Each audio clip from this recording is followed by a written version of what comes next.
안녕하십니까. 칸중국 코리아 이신규입니다. 홍콩 여론조사 프로젝트가 2020년 연말에 실시한 여론조사에 따르면 캐리람 장관의 최신 팽점은 29.7%, 홍콩 시민의 희망 순 가치는 마이너스 51%이며 홍콩인의 44%가 캐리람 장관에게 0점을 줬습니다. 이렇게 낮은 평가는 캐리람의 앞날을 걱정스럽게 합니다. 시사평론가 연천구는 글을 통해 캐리람의 연임은 불가능하다는 것이 기정사실로 됐다고 지적했습니다.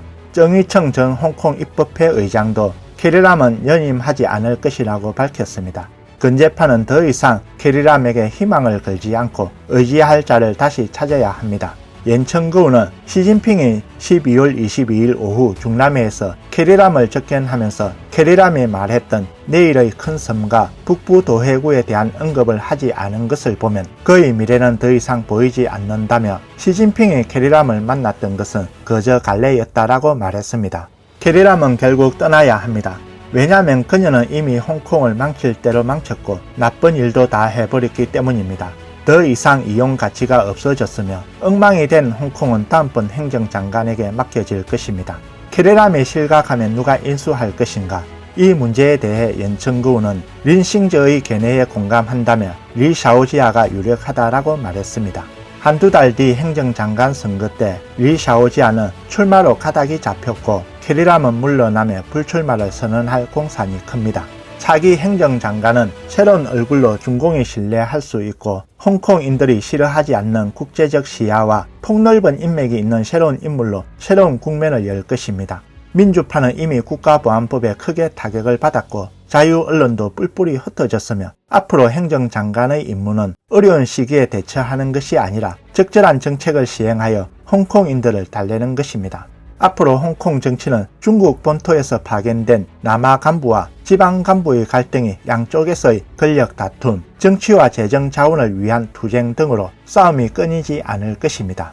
연천구는 중공의 정치 기득권자인 강둥과 푸제는 모두 지방주의에 반대하고 지방당 간부를 제거했던 경력이 있어 홍콩에서도 같은 일을 할 것이라고 믿고 있습니다. 캐리람의 최후는 좋지 않을 것입니다. 미국의 제재를 받고 있고 서방 각국은 그를 받아들이지 않을 것이며 홍콩에 살면 시민 10명 중 6, 7명은 그녀를 원수로 여길 수 있습니다. 아마도 대륙으로 돌아가는 게 유일한 선택일 것 같습니다. 중공이 무너지지 않으면 중공은 그녀의 뒷배가 될 수 있지만 중공이 무너지고 세계가 혼란에 빠지면 무슨 일이 일어날지 누가 알겠습니까? 다음 뉴스입니다. 중공과 유럽연합의 관계는 점점 더 경색되고 있습니다. 중공 대표단이 유럽 방문을 급히 요청하였지만 뜻밖에도 유럽 쪽은 모든 것이 너무 늦었다라고 강하게 말했습니다. 유럽연합은 지난해 말 중국의 신장 위구르족 강제노동 관련 14명과 4개 단체 등을 세계 각국에서 인권 침해가 심각한 개인과 단체에 대한 제재를 1년 연장하는 결의안을 채택했습니다. 중공은 이 소식을 접한 즉시 보복했고 10명의 유럽 정치인과 학자, 4개의 유럽 단체에 대한 제재를 발표했습니다. 유럽의회는 EU 중국 투자 협정을 무기한 동결하고 리투아니아를 지지한다며 중공에 대한 제재를 확대했습니다. 상황이 심상치 않다고 판단한 중공은 지난해 11월 말 우흥보 유럽 주재 중국 특별대표단을 유럽 국가로 급파했습니다. EU 대외사무부 비하룰루 경제연맹 대표를 만나는가 하면 중공의 제재를 받은 유명 싱크탱크 독일 메르카토르 연구소를 특별 방문하기도 했습니다. 카토 중국 연구소는 아이슬란드 방문 기간 중 유럽 방문단과 동행했습니다. 1월 3일 홍콩 사우스 차이나 모닝 포스트의 보도에 따르면 이 상황을 잘 알고 있는 두 사람은 중공이 이번 순방 중 평화를 위해 하해를 구하려 했으며 메르카토르 싱크탱크와 비공개 회의에서 제재 해제를 논의하기를 희망했다라고 전했습니다. 익명의 한 소식통은 중국 정부가 신장 인권 문제로 영국, 미국, 캐나다, 유럽연합에 대한 반제재를 철회해 중국과 유럽 관계를 완화할 방침이었다라고 전했습니다. 그러나 그들이 너무 늦게 왔다라며 유럽과 중국 관계가 실질적으로 진전되지 못한 이유는 중국은 유럽연합 시스템 운영에 대한 지식이 제한적이기 때문이라고 말했습니다.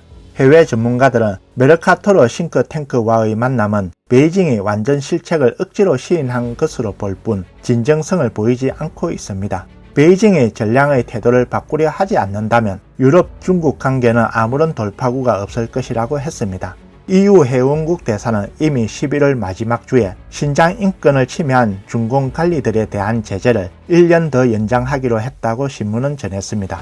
유럽연합에 대한 중국의 보복 제재로 7년 만에 타결된 유럽-중국 포괄적 투자 협정이 동결된 것으로 알려졌습니다. 중공의 제재 움직임은 재발등을 찍었다는 평가를 받으며 중국과 유럽 관계를 긴장시키고 있습니다. 다음 뉴스입니다. 대만 국방부 자료에 따르면 중공군의 대만 방공식별구역 침투는 지난해 약 250회, 총 960대로 크게 늘었으며 지난해 9월 16일부터 12월 말까지 3개월 반 동안은 약 500대로 2020년 같은 기간의 출격 횟수의 3배가 넘었습니다.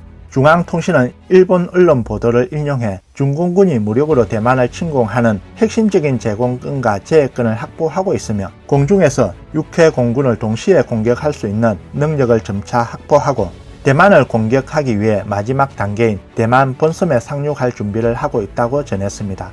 일본 요미우리 신문은 중공 군용기의 대만 방공식별구역 침범이 미중 관계를 견제하는 것처럼 보이지만 실은 실전훈련이라고 여러 관련 소식통의 분석을 보도했습니다.